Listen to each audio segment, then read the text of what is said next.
আসসালামু আলাইকুম। সবাই কেমন আছেন? আশা করি ভালো আছেন।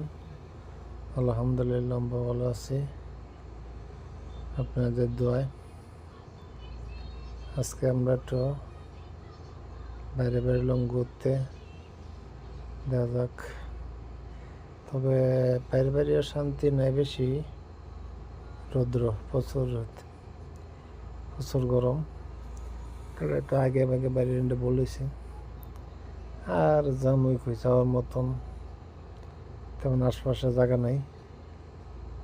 তাই কই সাইড মাটিতে রাস্তা দিয়ে একটু ঘুরে ঘুরে আই, হাঁটলে ভালো লাগবো। সারাদিন শুয়ে দিয়েছি, তাই কারণ আজকে ছুটি গেছে, তো তাই জন্য শুয়ে আসছিলাম সারাদিনই, কোনো দিকে যাইনি, কাজকাম নেই। তাই বিকেলে একটু ঘুরতে গেলাম, যা শরীরটা ভালো লাগবো, হাঁটতেও হাত পা দিয়ে চললো একটু।